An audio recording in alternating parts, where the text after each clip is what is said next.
Hello, and welcome back to the channel. Today we've got Edge of Eternity spoilers and combos. I'm going to go over all the rares that were spoiled today, some pretty sweet ones. So let's jump right into it with the first one. This was actually spoiled maybe a week or two ago. The Serma, which is a 3 mana with 5/5 stats, sort of as a spacecraft, so a new type of card. When it enters, you search your library for a legendary creature, reveal it, put it into your hand, and then shuffle. And it's got Station, this new ability that you have to tap a creature, and then you add counters equal to the power of the creature. And then when it gets enough counters, like for example, this one needs 7 counters, then it becomes this 5/5 flyer and says other tapped legendary creatures you control have indestructible. So a pretty sweet card. This works pretty well with Kona in particular, I would say. If you play this on 3 and then Kona on 4, you can use the Station ability to tap the Kona and then trigger its survival ability. It also kind of makes the Kona indestructible if you can get up to 7 power. But if you use the Kona to like put in another big creature, then you could use that to then turn this into a 5/5 um, spacecraft and give those indestructible when they're tapped. So definitely some cool, interesting synergy there with Kona.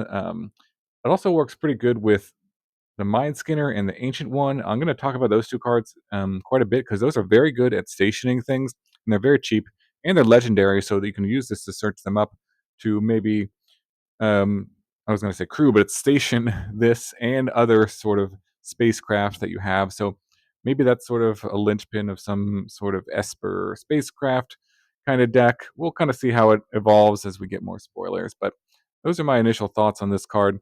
Being able to search up for some pretty cheap station creatures that can both station this and station some of the other huge spacecraft that we'll see in this set. So let's move on to Cosmo Goy, which is a 2 mana green and black elemental Lurgoyf. It says its power is equal to the number of cards you own in exile, and its toughness is equal to that number plus 1. So kind of a classic Goyf card. I was trying to think about how you could actually use this in standard. How can you like mass exile cards in your library? Breaching Dragonstorm kind of does it, but it's very random as to how much you would actually exile. So maybe something like Doomsday Excruciator would be pretty fun. Very expensive, but it would basically exile most of your deck and turn this thing into a huge creature. Not sure if that's really worth it. Very expensive, but kind of some funny thoughts on this. Also, I think in older formats, this card seems quite good to me, especially because of Serum Powder. And there's some other effects, like in Modern, that you can just exile cards without paying mana. Like if it's in your opening hand, there's an Eldrazi that does that. If it's in your opening hand, you exile cards from your deck. So this could be very big, very quickly, with very little mana investment. Is that good enough? I'm not really sure. But that's kind of my thoughts on this card. Let me know in the comments below if there's any other ways, maybe in standard, to exile a bunch of cards very cheaply, or even in older formats. I think this maybe has a chance there. But you really, obviously, if there's no cards in exile, it's just a 2 mana 0/1, which is awful. So you really have to build around this card and make sure you have things that can exile a lot of cards from your deck. And we'll obviously see what other cards get printed in the future that maybe efficiently can exile cards from our deck. But those are the only ones I could think of for now. Okay, let's go on to the Biotech Specialist, which is a 2 mana 1/3. It's an insect scientist, and when it enters, you create a lander token. Lander tokens are these artifact tokens you can pay to tap them and sacrifice, and then search your library for a basic land, put it onto play tap, so kind of like a rampant growth effect, basically. And then it says when you sacrifice an artifact, it deals 2 damage to target opponent. So pretty powerful effect right there, that last ability. Getting a lander token is nice because then it gives you a token to sacrifice to do some damage with it. But I was trying to think of how you could really use that last ability to do a bunch of damage. I think treasure tokens like Seize the Spoils would be pretty good.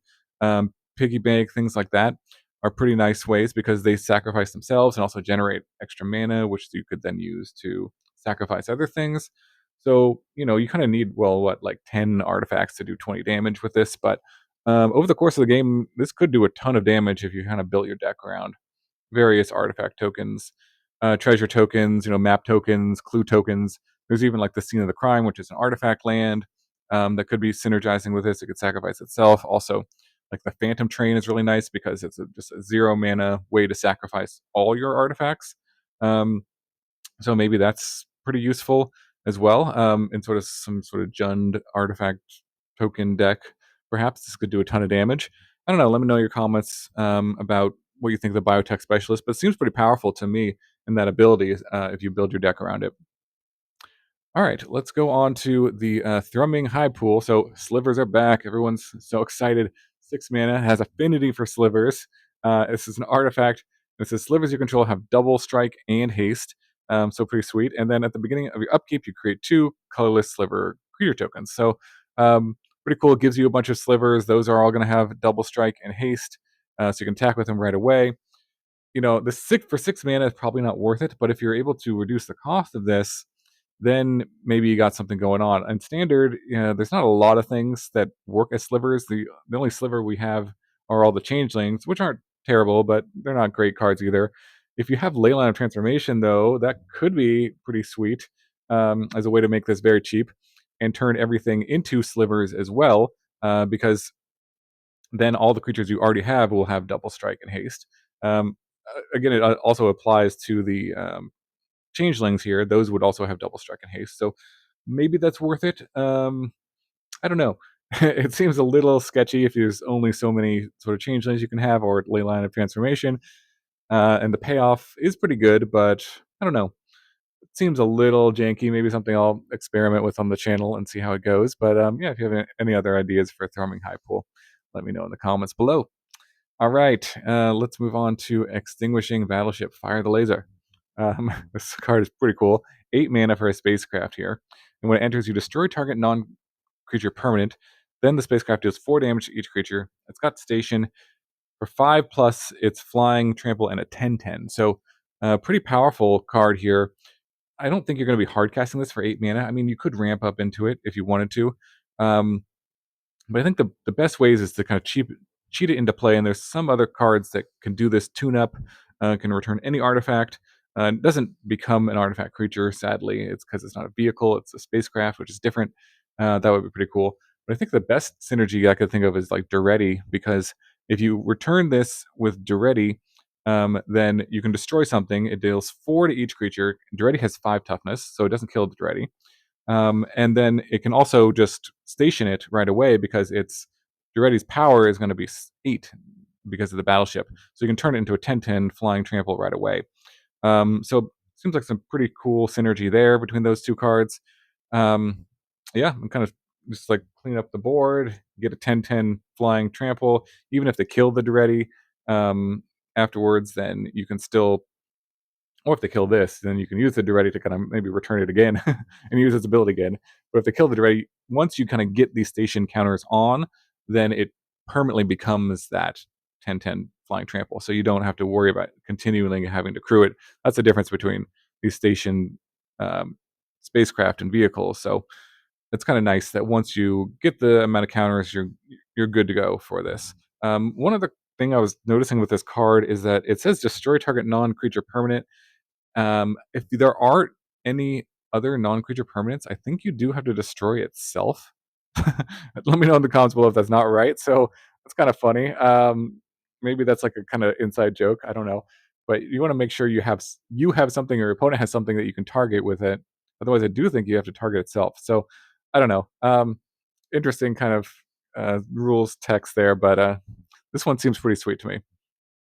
All right, let's move on to these station lands that we have, which are the blue one and the black one that come into play tap. They add for a color of that type. I think we're getting a 5-color cycle of these, pretty sure. And they have station, so you can tap your creatures to add counters to them.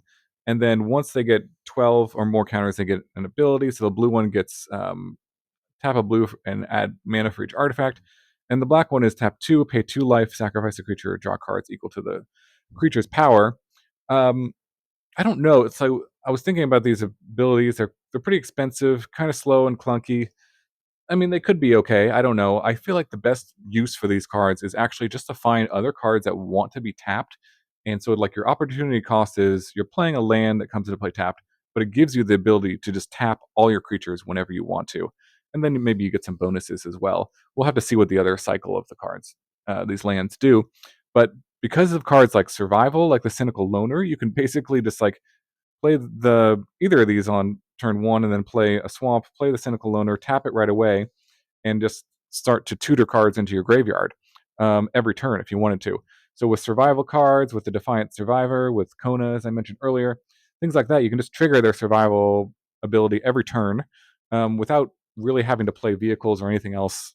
Like basically not having to invest another card into being able to trigger survival every turn. There's other cards like the Deep Root Pilgrimage, which is pretty strong. I think just to be able to tap any of your merfolk with the blue one, for example. Wily Duke, just to tap it to gain a life, draw a card. And then again, you are putting counters on these lands, which do give them additional abilities, but just being able to kind of tap any of your creatures in it. It has to be sorcery speed, I believe, but during your turn, without having to attack, can be pretty strong. So, yeah, that's kind of my thoughts on these sort of planets, station planets. Okay, let's move on to the Eternity Elevator. This goes up and up and up and up. Um, it's 5 mana. You can tap it for 3 mana. It is a spacecraft, so it's got station. And then 20 plus is add X mana of any one color where X is the number of charge counters on it. So, on its own, it's a decent ramp artifact, but I think there's already sort of like a Lotus card in Standard that does something similar. That's like 5 mana, add 3 of any color. This does add colorless, which can matter, but you really want to be playing this to be able to station it up to 20. And is that possible? I mean, yeah, it is actually. I mentioned the Mind Skinner and the Ancient One earlier. There's also this Bygone Colossus, which synergizes really well with this, actually, because you can tap it for the 3 and then warp it in. I haven't talked about warp, but warp lets you put the card directly into play just for the turn. So when you warp in something, you can use it to station things, such as this. So you could station it for 9. So it actually wouldn't be too hard if you're playing a deck with these cards in it to get this to 20. I mean, the ideal is you play this and then you have 20 power creatures. You tap them right away, and then this goes up to 20 mana, and then you tap it for 20 mana. I don't know, fireball your opponent, something like that, and just win right away. That would be pretty cool. So I might be trying to brew around this. 5 mana is a lot, and you do have to have a collection of creatures in play for this to really be great. But I don't know. It's interesting. Definitely something not to scoff at. I mean, and you can keep going too with this one. Like again, the elevator just keeps going up and up, I guess. Even if you get it to 20 mana, the next turn, if you want more mana, you can just pump more counters onto it, I believe, and just keep getting more mana that way. So definitely an interesting card. Potential very, very high ceiling. So I don't know. We'll see. Looking forward to brewing with it anyways. Okay, let's move on to an Eldrazi here. This is 6 mana, 7/5 Eldrazi, and when it leaves the battlefield, you draw a card. Then you can put a permanent card with a mana value less than or equal to the number of lands you control from your hand onto the battlefield tapped. It's got Warp for 4. So again, Warp lets you put it into play, and then you exile it, and then you can cast it again for the actual cost on a later turn. So you can warp this in for 4, and then put something. You can use it to crew things or station stuff, but then you at the end of your turn you lose it, but then you get to put something into play with mana value 4 or less, so you kind of don't lose out on the mana with this guy, which is pretty nice. You also get to draw a card, which is nice. I was thinking, I don't know, maybe you can put like an Oculus into play, because that's kind of hard to one way of cheating it into play potentially. But just anything that costs 4 mana, you could do that if you warp it for 4. And then it's kind of cute, all these warp cards with Splash Portal. I think that's a nice way to kind of cheat things, and especially with this because it wants to kind of leave the battlefield additional time. So if you keep blinking it, you get to put more stuff into play. So that's kind of interesting. When if you blink this card over and over again, you get to put more creatures into play. So I don't know. This card definitely has some potential to be quite powerful. Again, 4 mana and 6 mana might be a little too clunky. We'll see how fast Standard ends up being after rotation. But definitely the power level on this card is pretty cool. All right, let's move on to the EstelliReclaimer, which is 5 mana for a 5/4. Again, this one has Warp. It's an Angel Warrior. with flying, and it says when it enters, you return target non-creature, non-land permanent card with mana value X or less from your graveyard to the battlefield, or X is the amount of mana spent to cast the creature. So I believe warp is like counts as casting it. So if you warp it for 3 mana, then you get to return something that costs 3 or less. It does have to be a non-creature and non-land, so you can't return a land or something like that. So this is kind of restrictive. I was trying to think of what you could, like you could enchantments or artifacts or planeswalkers, I suppose. Maybe like an Agatha's Soul Cauldron decks where you're just like milling yourself and you mill like a Soul Cauldron and you want to actually return that to the battlefield. You could use this to do that. And then use the Soul Cauldron to, I don't know, put something on this thing or on another creature and use the ability. So I don't know, maybe there's some use there. Again, with planeswalkers, you can return like the Elspeth if you hard cast this. On turn 5 or 6 or the following turns, if there's an Elspeth in the grave, you can get that back for free. So that's pretty powerful. Or any planeswalker that costs, 5. So I don't know. This is an interesting card. Maybe there's some other targets for it that I'm not thinking about, or some other interesting things. I was trying to think of if there was like an artifact or enchantment that makes a copy of it, or that would blink it when it comes into play. I couldn't think of anything, but maybe let me know in the comments below if there's some card that does that in standard or in future standard, I should say. Yeah, but this is a cool one. I'll have to see and maybe do some more searches around this, but definitely seems like it's got some cool potential. Okay, let's go to the Exalted Sunborn, another warp card. This is also a angel with warp with 5 mana. This warp cost is 2. It's got flying and lifelink. Not a bad stat on its own. Could potentially be like a good against aggressive decks, just as a 5 mana 4/5. I mean, not great, but decent. And then it says if one or more tokens would be created under your control, twice that many of those tokens are created. So kind of getting doubling season effect here, but you can kind of warp it in for 2 mana. So if there's sort of some sort of combo turn that you want to like go off with this, you warp this in and then you make a bunch of tokens, they all get doubled and then win that turn. Pretty sweet with like molten duplication, kind of silly, or things that create copies of this.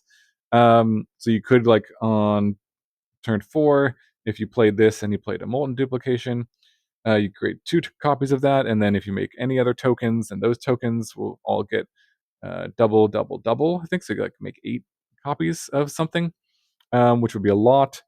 It's also kind of nice with. I was thinking treasure tokens would be a nice way to do this. Maybe like storm off in standard with this. If you played this and then you played like Charming Scoundrel, you can get 2 treasure tokens.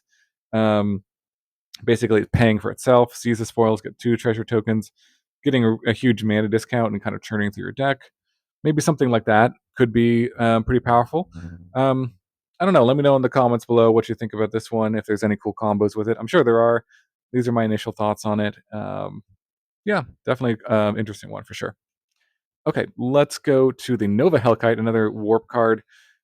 This one is a 4/5 dragon. It warps for 3, and when it enters, it deals 1 damage to target creature an opponent controls. And it has haste, so you can swing in right away. So say on turn 3, if your opponent has something that you can kill with this, it's pretty strong, like a Landware Elves or something, just to deal them 4 and kill one of their creatures, and then you can play this again later. So that's some pretty decent value. Again, it's pretty nice if you can blink this, because then you can do an additional 1 damage to something, a 2 toughness creature you could kill, and then you get this permanently. So turn 4, you could warp it and then splash portal it. And then molten duplication, again, kind of cool with this as well. If you warp it in, molten duplication, then you get another copy of it. Get the trigger again, attack for a bunch of damage. I don't know, some cute uses for this. It is a dragon too, and there's some dragon synergies that we got obviously from Dragonstorm, Tarkir Dragonstorm. So maybe it sees play in that context as well. But yeah, let me know about this one. What you think? Okay, let's go to the Quantum Riddler, which is a very cool card. This is a Sphinx 5 mana for a 4/6 flyer. When it enters, you draw a card. And as long as you have 1 or fewer cards in hand, if you would draw 1 or more cards, you draw that many cards, plus 1 instead. So pretty cool. It has warp for 2. Just on its own, like say you ran out of cards and you played this for 2, if this draws 2 cards when it enters, that's pretty strong. So it kind of synergizes with itself. Again, Splash Portal kind of sweet with this to blink it, draw extra cards. Not too bad. that it kind of pays for itself in terms of getting your cards back. But I was kind of thinking maybe with like Monument of Endurance, there's some kind of cool synergies here too. Guardian of New Benalia, I believe, is rotating, so that's kind of unfortunate. But like maybe in Pioneer, this would kind of go off with that kind of strategy because if you have some way to like control how many cards are in your hand, you can discard them, but then Monument of Endurance helps you draw cards every turn. Um, but then this draws additional cards, which you can then discard and then get the other abilities of Monument Endurance to do damage and make treasure tokens. So it feels like, I don't know, there's some cool, interesting synergy there, maybe. But yeah, I don't know, maybe just kind of playing this out as a efficient card draw spell in an aggressive deck could be pretty good too. Or if you're doing some shenanigans by uh, warping it and then blinking it, or if you're using it to cruise stuff or station things. I don't know. This thing has a lot of uses, I think, and it's pretty decently um, costed, I would say. Okay, let's go to the Starfield Vocalist. This one, again, I think has a lot of uses, probably. Um, it is 4 mana for a 3/4, and it says if a permanent entering the battlefield causes a triggered ability of a permanent you control to trigger, that ability triggers an additional time. It's got warp for 2. So a Panharmonicon effect, but just for 2 mana, is pretty efficient if you kind of are comboing off.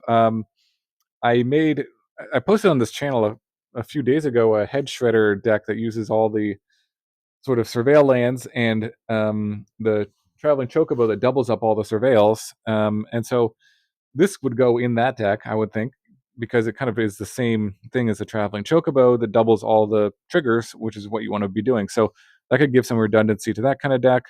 But yeah, there's probably a bunch of other uses for this in standard. We have some like roaming throne and things like that double up effects, but you can't play them for 2 mana. Um, However, you kind of have to if you're going to use the warp ability and try to like put it in. You can't really it restricts your mana on the turn you go off. However, 2 mana is very cheap for this effect. So I don't know. Let me know in the comments below what you think about it. If there's any other synergies that are useful for this. Again, you can kind of blink it, and then if there's like things that trigger when a creature comes into play, gaining life or doing damage, this would double that. Things like that. So I don't know if there's any like over the top kind of win strategies with this besides that head shredder I can think of, but I don't know. There's definitely some cool combo potential for this for sure. Okay, let's go to Terra Symbiosis, which is a 3 mana enchantment. It says whenever you put one or more +1/+1 counters on a creature you control, you draw that many cards and do this only once each turn. So you could do this on your opponent's turn if you put counters on that. But this is pretty insane how many cards you could draw with this, especially with like Mossborn Hydra, which can get a ton of +1/+1 counters, or the Goldvein Hydras, any Hydras. So if you like, say you played this on 3 and then you played the Goldvein Hydra on 4 for 3 counters, you just draw 3 cards right away, and then probably draw into more cards, that more Hydras, and just kind of keep snowballing through your deck. It is sort of a 3 mana do nothing the turn you play it, unless you're putting counters on it that turn. But it doesn't really affect the board. It just gives you cards in hand, which can be not the greatest. It's cute with Slime Against Humanity as well. Every time you do this, you draw more cards. If you like overflow on cards, then you can like discard more of your slimes and then make bigger slimes. So maybe there's something there. I don't know. Let me know if there's any other cool synergies with this, but it kind of seems like the way you want to use this. Note it is like a May ability too. So if you have multiple instances of counters getting put on things, you could not choose to not do one of them and then choose another one, or just if you're going to deck yourself, not use it. So um, definitely an interesting one. Feels like more of a casual card to me, but I don't know. Could be wrong. This thing can definitely draw a ton of cards, so it's an interesting one. Okay, let's go to the Frenzied Baloth. Probably one of the strongest cards, just like on rate in this set for sure. 2 mana for a beast, a 3/2. Can't be countered. It's got trample, it's got haste, and creature spells you control can't be countered, and combat damage can't be prevented. So this card is like a super, like, if you hate playing as mono blue counter spells, this card is very good because it can't be countered, and all your creatures can't be countered. So a very good, maybe sideboard card, but certainly could be main decked in standard. Because it's just aggressively statted. A 3/2 trample haste for 2 is really good. Sometimes 2 mana 2/2 haste see play in standard. So It also has the combat damage can't be prevented. Could be good against like the One Ring or something like that. But I was thinking with the Mind Skinner, this is kind of funny too. There's no way you're maybe casting both of those in the same deck unless you have like all dual lands. But uh, the last ability, damage, combat damage can't be prevented, works with the if a source you control would deal damage to your opponent, prevent that damage, and then each opponent mills that many cards. So it would actually let the Mind Skinner attack for 10 damage, which is very good. Um, so any time an effect says that, I always think about the Mind Skinner. And both these cards are kind of decent. So I don't know, maybe there's some jank you can build with this, but this card just seems very strong on rate for sure. So I can definitely imagine it seeing play in standard and maybe even older formats, just based on what it's doing and kind of just the power level. So really cool card. Let's move on to Terminal Velocity. This is a cool one as well. 6 mana for sorcery. You can put an artifact or creature card from your hand onto the battlefield. The permanent gains haste, and when the permanent leaves the battlefield, it deals damage equal to its mana value to each creature. And at the beginning of the end step, you sacrifice the permanent. So gosh, this card does a lot, and it's really interesting. It can kind of sneak in stuff and give it haste, so pretty sweet with like Jumbo Cactar, maybe Moonshaker Cavalry. Attack for just a ton of damage, just win the game maybe right away. But then also Galta, if you just like sneak in Galta, that could put in a bunch of creatures. But then the thing is that it destroys the board too. Um, Essentially, I mean, it does like 8 damage or whatever damage to all creatures, and you sacrifice the creature during your end step, right? So if it's something like the Ancient Adamantoids, could be kind of funny. Put that into play, attack, and then you sacrifice it. You do 8 to everything, and then you get 10 treasure tokens. That could be pretty sweet. I don't know. Let me know in the comments below what you think about it. There's some other, we talked about some that big starship at the beginning of the. Um, Maybe that could be useful to kind of put that into play. Although then you still need to sort of like crew it. But it would do like a bunch of damage to everything. Maybe you had like Stuffy Doll out. That'd be kind of cool. Just doing a bunch of damage. I don't know. This card seems pretty sweet. Um, could see some play. 6 mana is a lot. It's kind of like Smuggler Surprise. That's seen some play too. So, I wouldn't be surprised if this does as well. Just kind of given the right cards, but you kind of have to have the right setup for this. But let me know in the comments what you think would be the best target to put into play for this. Okay, let's go to Emissary Escort, which is a 2 mana 0/4 artifact creature, and it gets plus X power, where X is the greatest mana value among other artifacts you control. So, just being a 0/4 isn't that great, but if you have some big artifacts in play, and there are some decent ones, things with affinity. We've got the Demonic Junker, the Valkyrie Arrow unit, and also this new card I mentioned, the Bygone Colossus, is an artifact with mana value 9, so you could attack for 9 on turn 3 with this if you warp that in, or get 18 power to do some sort of shenanigans with that. Could be fun. But I really think this could be played in an affinity deck because the power, it gets quite high. I mean, if this was a 2 mana 7/4, you'd probably play that. That seems pretty good, pretty good rate. So, and does contribute to the affinity count. Um, even if this was just a 2 mana 4/4, that's pretty strong as well. So I don't know. Let me know in the comments if you think this will see play in Affinity. Maybe, maybe not, but definitely an interesting one for sure. Okay, let's go to the Oro. I don't know how to pronounce this one. Ouroborid. It's a plant worm. It's 4 mana for 1/3. At the beginning of combat, on your turn, you put a +1/+1 counter on each creature you control, where X is this creature's power. So this card kind of spirals out of control pretty quickly because it puts counters on itself, I believe. Um, so you can play this right away. Then it will get pumped to a 2/4. Put +1/+1 counter on all your creatures. If you have, say, the Ozolith, it doubles that every time. So that's pretty powerful. Some super jank, if you want some super jank, is put a classification on this thing and then pump up everything +20. Because you don't need to attack with it or anything. It doesn't matter if it's tapped. So that could be cute. Any pump spells obviously makes this pretty strong, or anthem effects. But +1/+1 counter strategies certainly would probably want this card. I think it's pretty strong in what it's doing. Spirals out of control quickly and very good with pump or anthem effects. So I don't know. I wouldn't be surprised if this sees some play. Maybe not like the highest tiers of standard, but this definitely is pretty powerful in what it's doing. Okay, okay, let's talk about the End Stone, which is 7 mana for a legendary artifact. Whenever you play a land or cast a spell, you draw a card, and at the beginning of your end step, your life total becomes half your starting life total rounded up. So in 1-1 formats, your life total becomes 10, no matter what, which actually could be like a life gain, potentially, if you were at lower than 10, or a life loss if you were at higher than 10, right? And other formats where your life total is different, then it becomes different there, but in one-on-one formats, kind of an interesting card to think about, kind of like Form of the Dragon, something like that.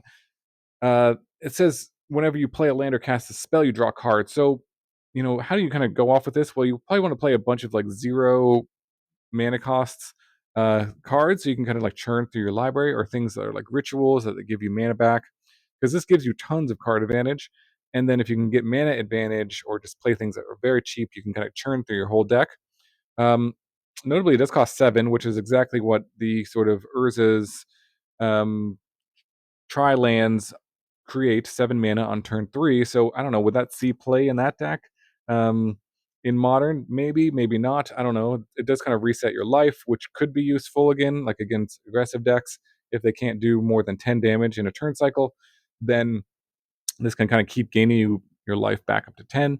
And then it can also just draw you a ton of cards every time you play a land. So certainly the power levels here. Maybe you want to like sneak this in standard to reanimate it with Duretti or something like that, and just kind of go off from that sort of position to kind of reanimate it. But I don't know. Let me know in the comments below how you would use this compared to other effects. There's sort of that 4 mana enchantment. What is that one called where you can, whenever you cast a spell, you draw 2 cards, I think. So it's kind of like that, but you only draw 1 card here, so not quite as good. Um, but it seems like if you play just a bunch of zeros, you just draw a bunch of those. I don't know. So maybe that's what you want to do with this, and then something where when an artifact comes into play, it pings them or something like that. So I'm not sure. Let me know in the comments below any other ideas with the end stone. It just, to me, it feels like, especially for standard, it might just be like way too expensive for this effect. But maybe with the Tron lands, it could be worth it. So I don't know. Okay, let's move on to the Genetic Morph Imago, which is a 2 mana 1/3 insect druid with flying, and it has landfall. Whenever a land you control enters, target creature has base power and toughness 3/3. And if you control 6 or more lands, that creature has base power, toughness 6/6. So pretty good if you have enough lands in play to turn a bunch of things into 6/6s. As it is like a 3/3, it's okay. I mean, a 2 mana 3/3 flyer isn't bad on its own. If you keep hitting your land drops, just turn itself into a 3/3. If you have multiple land drops, with fetch lands, things like that, you could turn other things into 3/3s. Turning things that are like the district mascot into a 3/3 base power and toughness is pretty nice. Things with +1/+1 counters on it, because that's basically like a giant growth every turn on that thing. So something like that isn't bad. But I don't know. This card just doesn't seem quite good enough to me in terms of landfall strategy. You could play it alongside Tifa as well, and turn Tifa into a 3/3, and then double the power there with other land drops to 6 and 12, um, and then 24 basically. So you'd need less land drops to make Tifa lethal attack with this out. So that could be interesting as well. Um, but I don't know. I don't know. It just doesn't quite, to me, for some reason, it doesn't quite seem like the power level is there with this card. If it said like gives a creature like +3/+3, that might be different. But maybe I'm underestimating the 6 or more lands too. If you kind of are playing a ramp deck with this, maybe that's kind of sweet. I mean, if it was a 2 mana 6/6 flyer, that's incredibly powerful. So if you play this in like a land ramp deck, then maybe it gets there. But I don't know. Very good and limited for sure. Very powerful limited card, but not sure if it's quite there for constructed. Okay, next up we've got weapons manufacturing. I should say 2 mana enchantment. Whenever a non-token artifact you control enters, create a colorless artifact token named munitions. With when it leaves the battlefield, it deals 2 damage to any target. Interesting card. It's sort of a card that does nothing on its own. Just sits there, but you do need to be playing non-token artifacts. Note it does work with artifact lands. So in older sets with artifact lands, we do have an artifact land in standard. Um, as well. So playing those would create a munitions token, but you both need to be playing non-token artifacts, and you need a way to sort of sacrifice those tokens to do anything with this card. But it does synergize very well with Phantom Train because that itself is a non-token artifact, and then it gives you the outlet to sacrifice all your munitions tokens. So if you play that, you get a munitions right away, and then any other artifact you play basically will shock anything, which is powerful for sure. But I don't know. This card requires a lot of setup. Definitely something interesting to build around for sure. But I don't know if it's quite worth the hoops you have to jump through for this. Let me know in the comments below. Maybe there's some ideas with this that I'm missing. If you have something that kind of like I don't know blinks your artifacts because it says whenever it enters, so it blinks or bounces and comes back into play a bunch of times, then that could create a bunch of munitions. But then you do need a way to sacrifice all of them.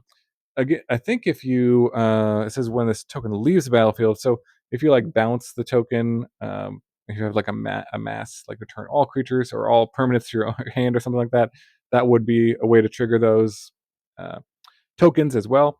But then they go away. So I don't know. Definitely an interesting card for sure. Okay, let's go to the Ragost Deft Gastronaut, which is a 2-mana 2/2. And it says artifacts you control are food in addition to their other types and have 2 mana, sacrifice the artifact. You gain 3 life, just like all foods. And then you can tap to sacrifice a food, deal 3 damage to each opponent. And then at the beginning of your end step, if you gain life this turn, you untap it. So an interesting card because you can use the ability to sacrifice a food to deal damage, and then if you gain life from a food, you can untap it. So it really likes everything to be food, and it's got a pretty good appetite here. So as you can see, it's ordered quite a lot of food here. I'm trying to think in standard like what is the point of turning all your artifacts into foods? You do have the Knight of Sweet's Revenge, which wants you to have tons of foods, and then you can sacrifice it to pump everything based on the number of foods you control. So maybe that's worth it, and maybe just being able to tap all your artifacts for mana is pretty good. I don't know, but could be okay with like Welcome to Sweet Tooth, which also wants you to have a bunch of foods in play. Being able to just like deal 3 to your opponent every turn is decent as well, but a 2-mana 2/2 not so great. So I don't know. This is an interesting one. Let me know in the comments if you have ideas for this one. I would predict this maybe doesn't see play, but maybe there's some interesting synergy with artifacts, turning artifacts into foods that I'm not aware of. But maybe they create some other food synergies that make this quite good. Um, yeah, let me know in the comments below for this one for sure. All right, let's go to Sammy, the Wildcat Captain. This is 6 mana for a 4/4, double strike, vigilance, and most importantly, spells you control have affinity for artifacts. That's a pretty powerful line of text. 6 mana is a lot for sure, but being able to reduce the cost of all your spells based on the number of artifacts you control is pretty powerful. Note this is itself is not an artifact, so you do need to kind of have a bunch of artifacts, but it would work if you had like artifact tokens in play, things like that, to reduce all of the costs of your spells. In standard, we have like the sorcerer's schemes. We can kind of go keep casting those over and over again, and that's kind of a cute way to abuse the ability of having everything cost less. Like an ancestral statue, if you make that cost 0, it can just bounce itself over and over again. So maybe there's some infinite combo there. I don't know. Let me know what you think about this one as well. I kind of feel like it's pretty expensive, but maybe there is some sort of some more infinite combos with this that I'm not thinking of right now. Okay, so let's go to the Singularity Rupture, which is a 6 mana sorcery, destroys all creatures, and then any number of target players mills half their library rounded down. So 6 mana again is a lot to sweep the board, but this does mill a lot of your opponent's deck potentially. And if you have, say, the River Churn Monument out, then the next turn you could exhaust it and probably just win the game. So that's kind of a nice 1/2 combo, and this itself sweeps the board, so it would probably prevent you from losing the next turn or give you a turn to untap and then use the monument. So that could be kind of sweet. You could mill yourself if you're in the mood to self mill as well. But there's probably more efficient ways to mill yourself than this. But I don't know. Let me know in the comments below if there's any other synergies or combos that you can think of with this one.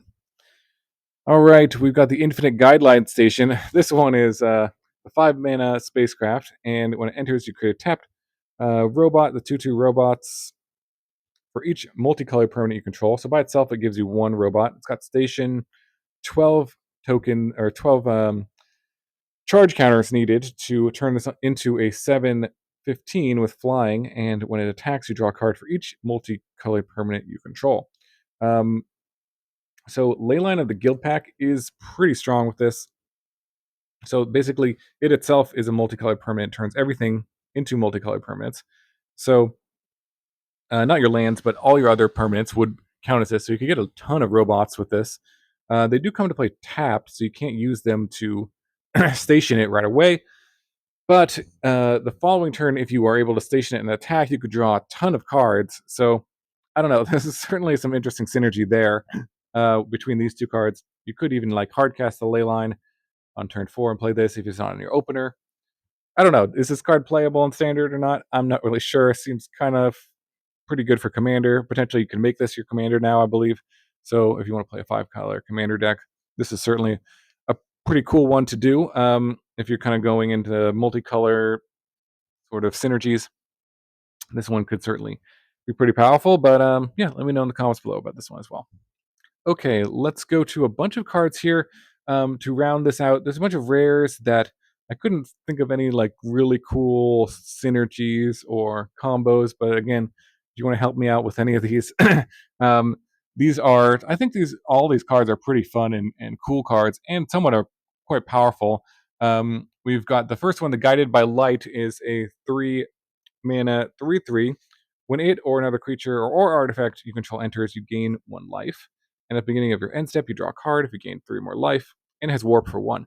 So again, you can just like warp this in early in the game if you just have 1 mana available, gain a life, and then if you've gained extra life, you can just draw a card during your end step and then play it again later, gain some more life. It itself gains life, and it triggers life gain off of artifacts, which is kind of a unique ability. Um, but I couldn't think of anything that's like makes this really broken, but just certainly gains you a lot of life and is pretty efficient and can draw cards. So that's good. We've got the let's see, the Arch Enemy's Charm, which is 3 mana. To choose one, you can exile a creature or planeswalker, return 2 target creatures or planeswalkers from your graveyard to your hand, or put 2+1/+1 counters on target creature and give it lifelink. All these abilities are okay. None of them are like particularly really efficient at what they're doing, but the flexibility is pretty good. You do have to kind of play in a mono black, a very heavy black deck to make this playable, but interesting card. Not sure if it'll see play, but we'll see. And then the Elegy Acolyte is a 4-mana 4/4 lifelink, and it says whenever one or more creatures you control deal combat damage to a player, draw a card, lose a life, and then Void at the beginning of your end step. If a non-land permanent left the battlefield this turn or spell was warped, you put a 2/2 colorless robot artifact creature token. So Void is sort of this ability that if you warp something or if something left the battlefield that it wasn't a land, you get an additional trigger. Now, this card on its own, just a 4-mana 4/4 lifelink, is pretty good. As well with the ability that when something deals damage, you draw a card and lose a life. We've seen cards like that see some play in standard already. But the void ability, I think, is not too hard to turn on every turn. If you just like, if you're in black and you're destroying one of your opponent's creatures, it triggers that. If one of your things leaves the battlefield, if it does say non-land permanent, so even if the tokens themselves, like you get the robot token, you attack in with it. If that dies, you would then get another token. I believe, from this. So seems pretty easy to keep getting tokens from this. So seems like a strong card and pretty good value over time with it. Let's see, we got the Rust Harvester, which is a 1-mana 1/1 robot, 2-mana tap to exile an artifact from a graveyard to put a +1/+1 counter on it. Then it deals damage equal to its power to any target. That card seems strong to me.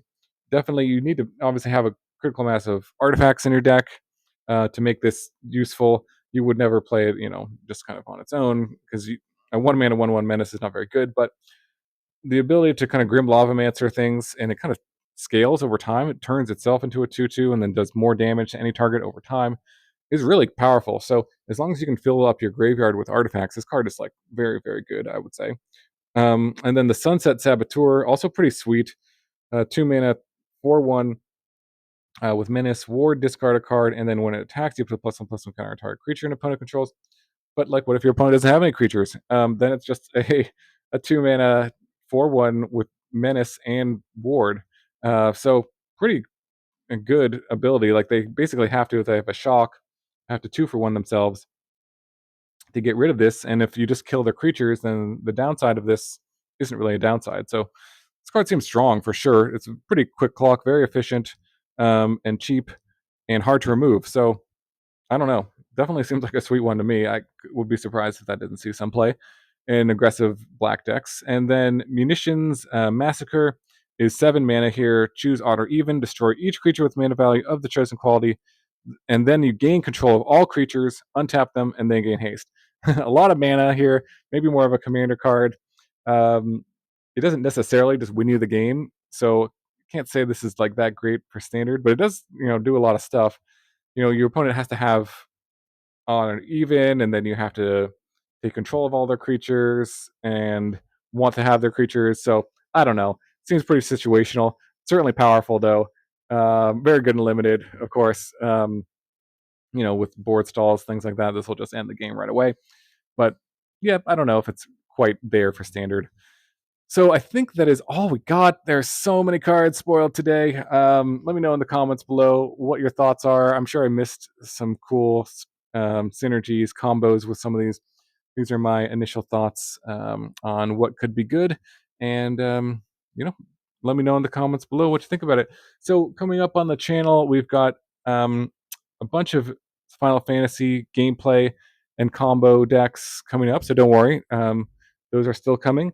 And let me know in the comments below what you want for Edge of Eternities. Do you want some more spoiler videos? I certainly could make some more. And what kind of spoiler videos? I might do some top 10 videos, things like that.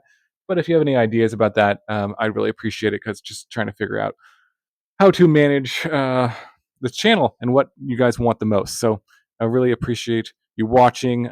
Thanks so much for any comments, likes, subscribes. They all really help me out. So appreciate that. I hope you have a wonderful day, and I will see you in the next video.